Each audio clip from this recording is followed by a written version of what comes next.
지난 3월 8일 전당대회에서 국민의힘 새 지도부가 탄생했습니다. 태영호 의원은 최고위원에 선출됐습니다. 그리고 다음 날인 9일 저녁 의원회관 사무실, 이진복 대통령실 정무수석이 태 최고위원을 만났다고 한 날입니다. 태영호 최고위원은 보좌진들을 모아놓고 이진복 수석한테 다음과 같은 지적을 당했다며 강한 어조로 말합니다. 오늘 난 정무수석이 들어가자마자 정무수석이 나한테 오늘 최고위원 발언을 그렇게 하냐. 민주당이 한일관계 가지고 대통령 공격하는 거 최고위원 적어서 한마디 말하는 사람 문제는 나 그런 식으로 최고위원 하면 안 돼. 바로 이진복 수석이 이야기하는 거여서 내가. 정부가 발표한 일제 강제징용 노동자에 대한 제3자 변제 방식에 대해 민주당이 강하게 비판하던 시기였습니다. 가히 삼전도 구력의 버금가는 외교사 최대 치욕이자 오점이 아닐 수가 없습니다. 대통령에게 묻습니다. 도대체 이 정부는 어느 나라 정부입니까? 대통령의 한일 관계 정책과 관련해 적극 옹호하지 않았다는 질책을 이진복 수석한테서 들었다는 겁니다. 그래서 앞으로 이거 최고위원 발언할 때 대통령실에서 다 들여다보고 있다 지금. 이 과정에서 이진복 수석이 공청과 연관지어 거듭 거론했다고 태 의원은 전했습니다. 당신이 공청 문제 때문에 신경 쓴다고 하는데 당신이 최고위원에 있는 기간에 마이크 줬을 때 그 마이크를 잘 활용해서 매번 대통령한테 보고할 때 오늘 이렇게 쓴다고 정상대로 들어가면 공청 문제 뭐 신경 쓸 필요도 없어. 태 의원은 이 말을 듣고 정신이 번쩍 들었다고 했습니다.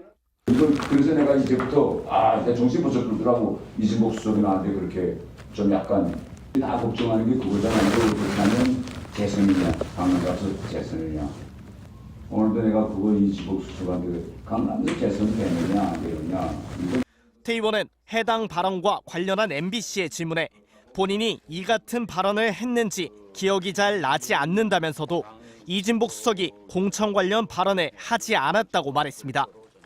이진복 대통령실 정무수석은 공청 관련 발언도 한일 관계 관련 발언도 한 적이 없다고 밝혔습니다. MBC 뉴스 윤수환입니다. 그런데 공교롭게도 이진복 수석과의 만남 이후 태영호 의원의 공개 발언에선 부쩍 한일 관계 개선을 부각시키는 내용이 눈에 띕니다. 독도를 여전히 일본 땅이라고 주장하는 일본의 외교 청서까지도 한일 관계의 화답 징표라고 주장해 물의를 빚기도 했는데요. 이어서 박윤수 기자가 보도합니다. 전당대회 직후 최고위원 자격으로 참석한 첫 회의. 정부가 발표한 제3자 변제 방식에 대한 비판 여론이 높았지만 태영호 최고위원은 딱히 한일 관계와 관련한 발언 없이 원론적인 얘기만 했습니다. 저는 지도부에서 제가 가진 역량을 다해 윤석열 정부의 성공과 외교 안보 통일 정책 정상화를 위해 기여하겠습니다. 하지만 이진복 정무수석과의 만남 이후 태 의원은 야당의 비판에 대해 날을 세웠습니다.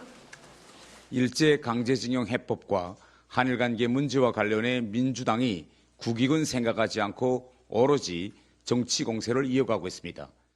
한일 정상회담을 위해 윤 대통령이 출국한 날엔 윤 대통령이 강제징용 피해자들의 구상권 포기를 밝힌 데 대해 대승적 결단이라고 평가했습니다.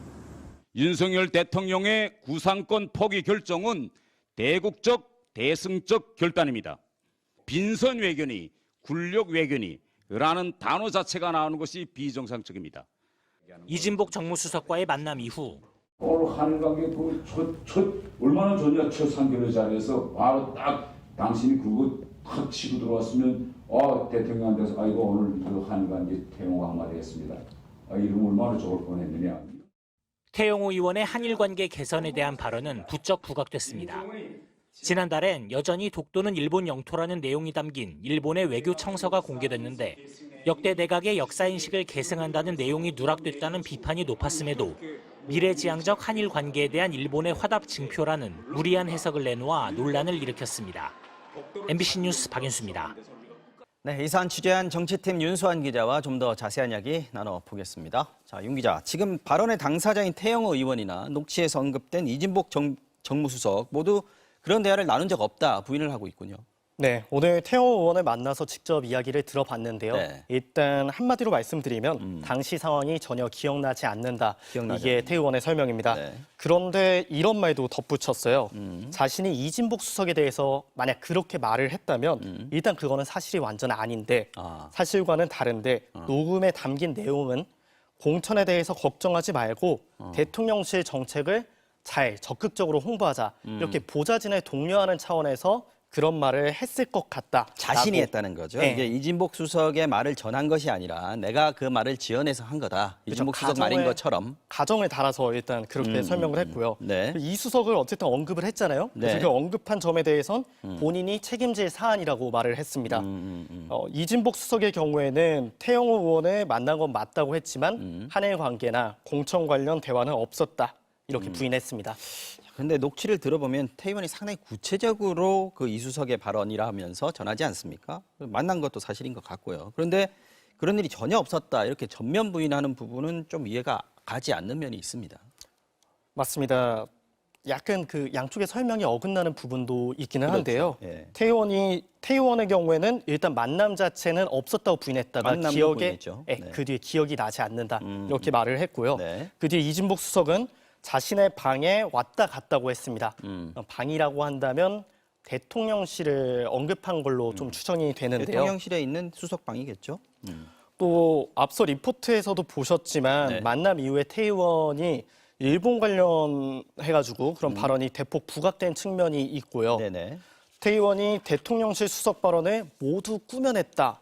이렇게 보기에는 의혹스러운 부분이 충분히 있습니다. 네. 태 의원은 거듭해서 이진복 수석이 공천 관련 문제를 말할 지위나 위치에 있지 않다고 강조했는데요. 네. 이런 발언의 파장이 그만큼 클 수 있다. 이런 걸 반증하는 것이라고도 볼 수 있겠습니다. 자, 결국 그게 이제 핵심이 될 것 같은데 이번 녹취록에 근거해 볼 때는 공천 관련해서 대통령실이 당에 좀 영향을 미치는 그런 상황이 드러난 거 아니냐 얘기들은 있지 않습니까?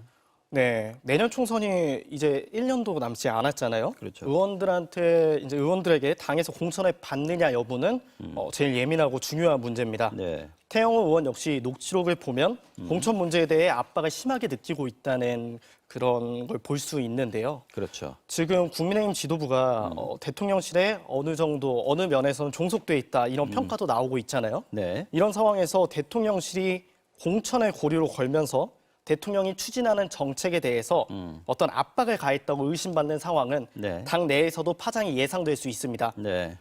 공천 명단에 검사 수십 명이 내려올 거다 이런 풍문도 돈 적이 있고요. 그렇죠. 돌고 있고요. 또 풍문이 돌고 또 부인하고 이런 상황에서 이런 일까지 있다 보니까 네. 당무 개입 논란을 촉발시킬 수 있겠다 이런 전망도 나옵니다. 국민의힘은 앞서 당대표 선출 과정에서도 대통령실이 부당하게 개입했다는 그런 논란을 겪은 바 있습니다. 네. 자, 좀 더 지켜보죠. 네, 윤수환 기자 잘 들었습니다.